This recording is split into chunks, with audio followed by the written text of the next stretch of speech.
Okay, we've got another big news break coming in at this point of time on the Air India AI171 crash exclusive. Details on the black box, where one black box unit has been damaged. The unit's outer surface has been damaged and may have to be sent abroad. NDTV can confirm that the black box may need to be sent to one of 3 foreign facilities, if not an Indian facility called HAL's facility in Lucknow. There is concern over opening the black box at this point of time. Randomized surveillance of flights has increased. The aviation watchdog has stepped up surveillance as well. Vishnu Shom is live with me for more on this. Vishnu, big exclusive details that you've obtained today on the Air India crash. The black box is what everyone's looking at very closely right now. Your story moves it forward many steps. We're told that there is concern over the damage to the black box. Even though a decision hasn't been taken yet, there's a possibility it may need to be decoded abroad. And there are 3 possible destinations for that. Tell us why. Actually, Shiv, there are 4, and one of them is France, which I haven't reported thus far, but since you're asking me, France is also a possibility. But remember that Airbus is headquartered in France. This was a Boeing aircraft, so whether this would actually be sent to France to be decoded, we don't know. The other options are the NTSB, the National Transport Safety Bureau in the United States, the United Kingdom regulator, or Singapore. Now, only one of the 2 black boxes is damaged. The other black box is okay. There is a possibility of that black box being decoded in India, possibly by Hindustan Aeronautics at a facility near Lucknow. Now, the data, it is expected or it is assumed, between both black boxes will be identical. So sooner than later, we should have that data. However, there is also that possibility that they decide that both these black boxes need to be sent abroad. Now, what we do know in terms of damage of that one black box unit is that it's the outer casing which has been damaged. But given the fact that it is, they want to ensure that the best possible hands have access to it so that the chip inside is not scratched when it is recovered. That chip goes into a drive and the data is then retrieved. It's binary data, which is translated into engineering data on the basis of which the report will be written itself. Now, will there be a preliminary report or will there be one final report? That's something that hasn't at the moment been decided. For now, as far as the Directorate General of Civil Aviation is concerned, there are various searches or scans, I should say, of aircraft on a randomized basis to ensure that flight safety, Shiv, remains paramount.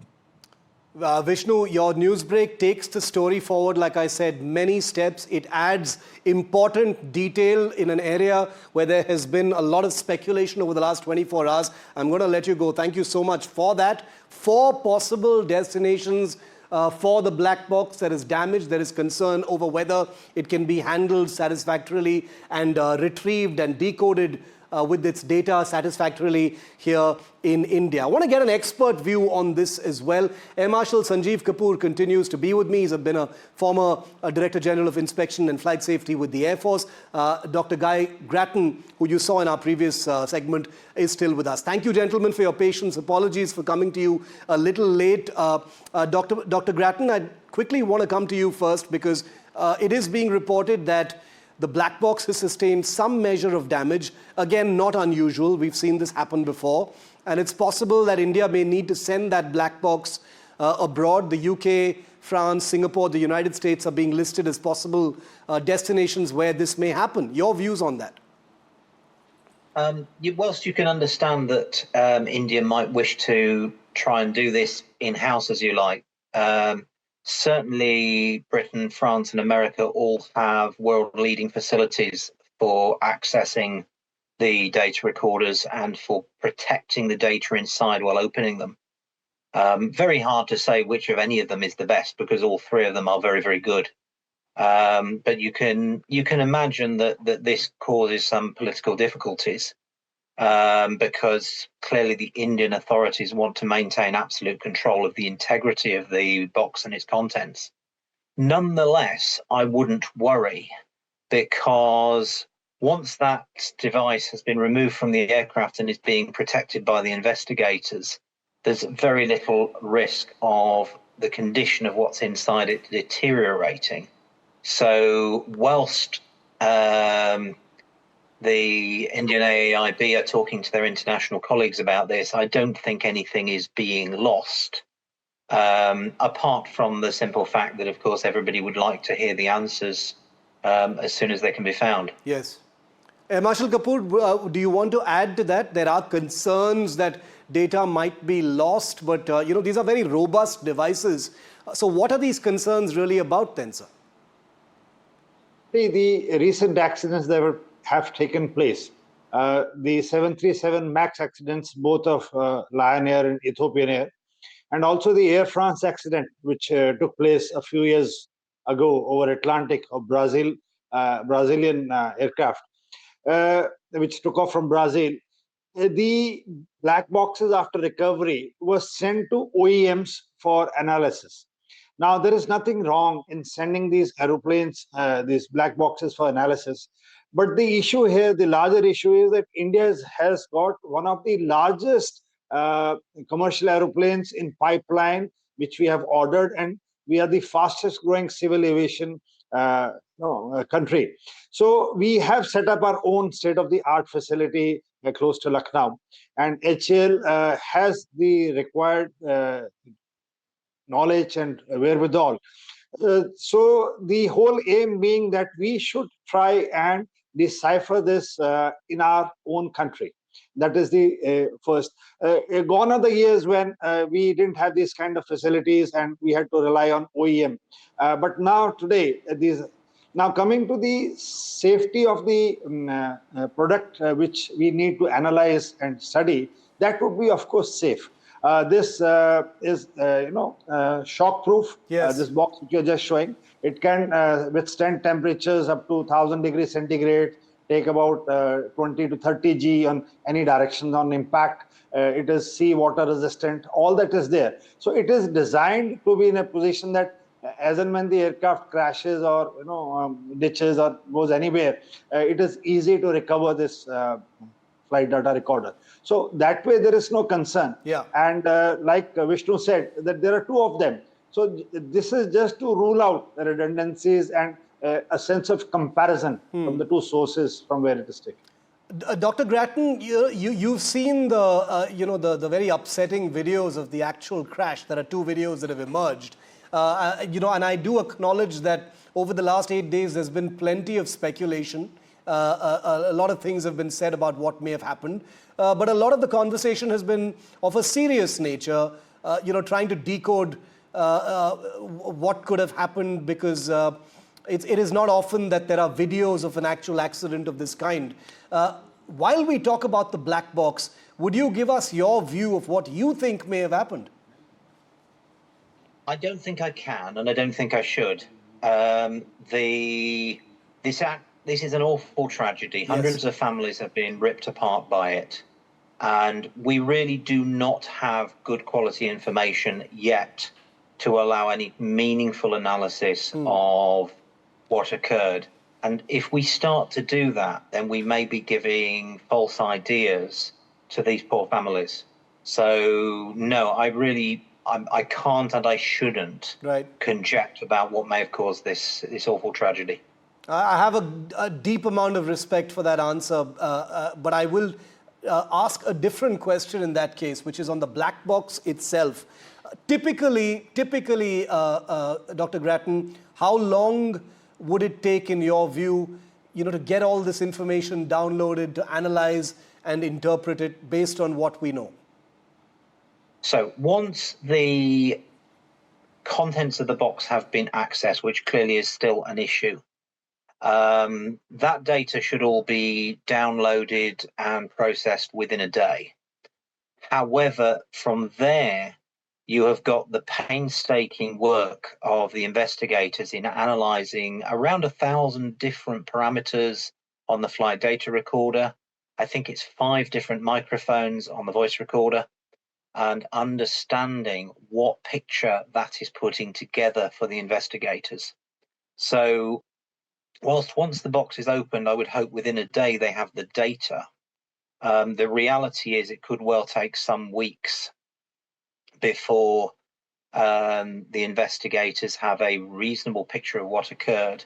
They're obviously adding to that the information that they're getting from the examination of the wreckage, from eyewitness interviews, and so on.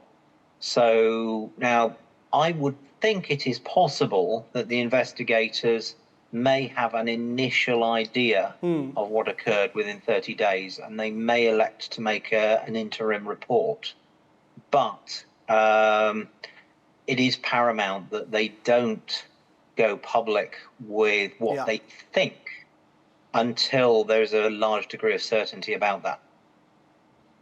Marshal Kapoor, at a time when emotions have been running high for a week, the DNA of the remains of those passengers are still to be matched completely. We understand about 220 of those bodies have been matched and the remains have been given back to each family.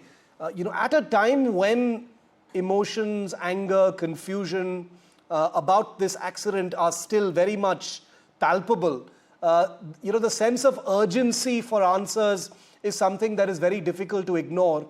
But what Dr. Grattan says is right.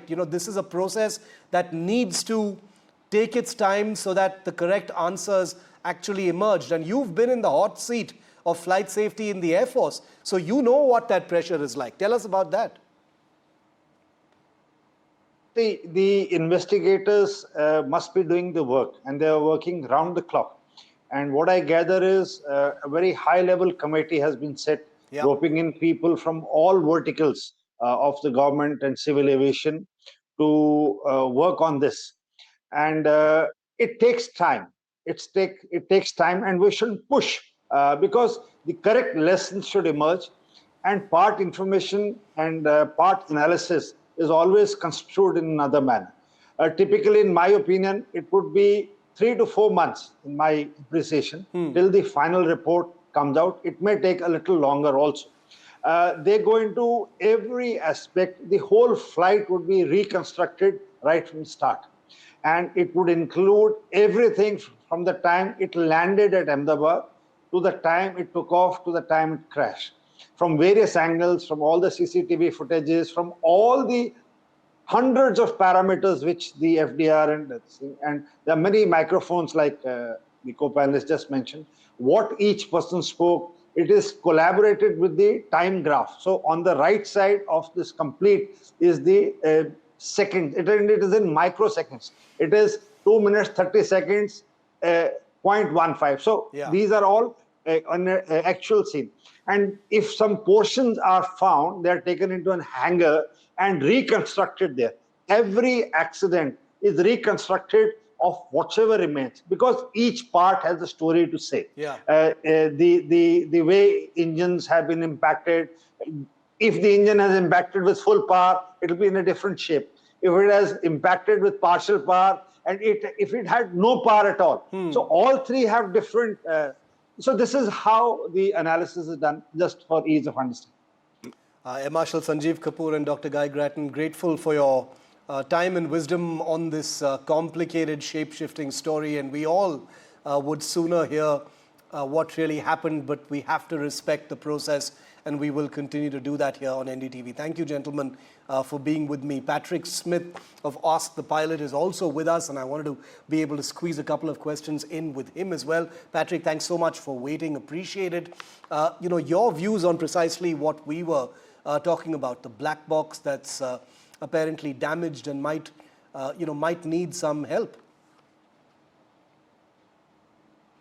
Well, the first thing I need to say is that although in some respects 8 days after an accident, a week after an accident sounds like a long time, it's really not. And the worst thing you can do after a serious aviation accident is speculate too much. Yeah. Usually when you do that, your initial theories turn out to be misguided or incomplete or completely wrong. Aviation accidents take weeks, months, sometimes years before they're solved. And we live in an age when everybody wants fast, easy, complete answers right away. And that's just not possible when it comes to things like this. We have to be patient. We have to let the investigators do their thing, and we have to be careful not to throw too many theories and too many ideas out there, because, as I just said, often doing that is the worst thing you can do, because it just, you turn out to be wrong in the end. And that's not fair to the parties involved. You're right, Patrick. There has been a vast amount of speculation. There also, of course, has been quite a bit of serious discussion and conversation by people with domain knowledge of what may have happened, people who've been pilots, like yourself as well. The dual engine failure theory appears to have gathered a fair bit of substantial credence in the last few days, based on what we've seen, based on those two videos as well. What do you think about that? I would agree with that. And everything I just said notwithstanding, this accident is starting to lean a certain way. And what we're seeing, what's being suggested, the evidence that's out there right now, what it's pointing to is that, for one reason or another, the airplane lost power in Yeah. both engines, basically at the moment it took off. The question, of course, the big question is, why did that happen? And that can go a few different ways at this point. It could indeed, which is why the black box a story that we've been reporting becomes even more important, because we're hearing that it has sustained some damage and that it could be a while before we actually get to know what's inside. Your views on that? Yeah, that's not terribly unusual following a crash like this. The data recorders, the voice recorder, could sustain some amount of damage, but they still will give up their secrets, so to speak. And the digital data recorders on a plane like the Boeing 787 contain a tremendous amount of information, and I'm pretty confident that that data will be uh, released, will be transcribable, will be available despite any damage that the recorders are showing at this point. 32 seconds is the amount of time flight AI171 spent in the air, Patrick. How much data would be there on the black box once that data is retrieved? How much? I can't tell you exactly. I'm not sure precisely what parameters are recorded by the data recorders. But certainly an ample amount, and enough to get a solid sense of what went wrong. And on top of the flight data recorder, you have the cockpit voice recorder, which will have its recording. And putting all of that together, like I said, I'm pretty confident that we will understand what happened, if not exactly why, right away. This could come down to being some electronic issue buried deep within the systems of the 787, something that went haywire electronically for whatever reason, brought power in both of the engines back at the absolute worst time. Um, Again, talking like that gets into the too much speculation that I was referencing earlier. It does seem like the plane lost power in both engines at takeoff. Why, we don't know. How long, Patrick, do you think this probe will actually take? NDTV reported today that it's possible that the black box will need to be sent abroad. Decision hasn't been taken yet, but it's a possibility. How long will it take?